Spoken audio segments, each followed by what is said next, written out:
ನಮಸ್ಕಾರ ಎಲ್ಲ ದೊಡ್ಡ ಮಂದಿಗೆ. ಮನ್ಯಾಗ ನೀರು ಖಾಲಿಯಾಗಿದ್ದು ರೀ, ಟ್ಯಾಂಕ್ ತಂದು ನೀರು ತರಕ್ಕೆ ಬಂದಿದ್ದು ರೀಪ್ಪ.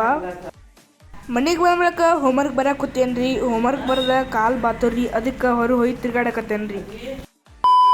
ಮರುದಿವ್ಸ ಸಾಲಿನ ಬಂದ ಬಳಿಕ ವರ್ಲ್ಡ್ ಫೇಮಸ್ ಡಿಶ್ ಏನಂದ್ರೆ ತಂಗಳು ರೊಟ್ಟಿ ಪಲ್ಯ ಮೊಸರ. ಊಟ ಮಾಡಿ ಚಹಾ ಕುಡ್ದಿನ್ರಿ.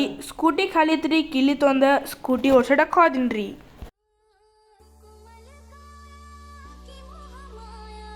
ಮರುದಿವ್ಸ ಮುಂಜಾನೆ ನಮ್ಮ ಪಪ್ಪನ ಜೊತೆನ ಅಂಗಡಿ ಹೋದಿನ್ರಿ. ಅಂಗಡಿಯಾಗ ನಮ್ಮ ದೋಸ್ತನ ಮಂಡು ತಾಳೆ ನೋಡ್ರಿ.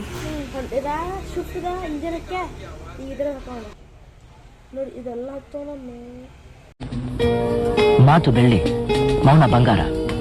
ಮತ್ತು ಆಮೇಲೆ ನಮ್ಮ ದೋಸ್ತ ರಿಲಯನ್ಸ್ಗೆ ಹೋಗಿ ತಿರುಗಾಡಿದ್ರಿ. ತಿರುಗಾಡಿ ಸರ್ಕಲ್ನಿಂದ ನಮ್ಮ ಅಂಗಡಿಗೆ ಬಂದೂರಿ. ಮತ್ತು ನಾವು ಎಲ್ಲರೂ ಕೂಡಿ ಉಗಾರ್ಗೆ ಹೋಗಿದ್ದು ರೀ. ಅದಕ್ಕೆ ನಮ್ಮ ಗಾಡಿ ಗಟ್ಟ ಚಹಾ ಕುಡಿಸಿದ್ವು ರೀ. ಮತ್ತು ಒಂದು ಹೋಟೆಲ್ದಾಗ ಹೋಗಿ ನಾಷ್ಟ ಮಾಡಿ ಚಿಕ್ಕೋಡಿಗೆ ಬಂದೂರಿ. ಇದೇನು ವಸ್ತು ನೋಡತ್ತಿರಲ್ರಿ, ಇದು ಜ್ಯೂಸ್ ತೆಗಿಯೋ ಮಷೀನ್ ಐತ್ರಿ. ಬಾಕ್ಸ್ ಎಲ್ಲ ಓಪನ್ ಮಾಡಿದ್ರಿ. ಅದ್ರಾಗ ಇಷ್ಟೆಲ್ಲ ಸಾಮಾನುಗಳು ಬರ್ತಾವೆ ನೋಡ್ರಿ. ಇವೆಲ್ಲ ನಿಯಮ ಪ್ರಕಾರ ಎಲ್ಲ ಜೋಡಿಸ್ಬೇಕ್ರಿ. ಆಮೇಲೆ ನೀವು ಯಾವ ಹಣ್ಣು ಹಾಕೊಡ್ತೀರಿ ಅದ್ರ ಸೊಪ್ಪಿ ಎಲ್ಲ ಸುಲ್ಕೊಂಡು ಇಟ್ಕೋದ್ರಿ. ಮ್ಯಾಗಿಂದ ನಿಮಗೆ ಎಷ್ಟು ಬೇಕಷ್ಟು ಹಣ್ಣು ಹಾಕೋದ್ರಿ.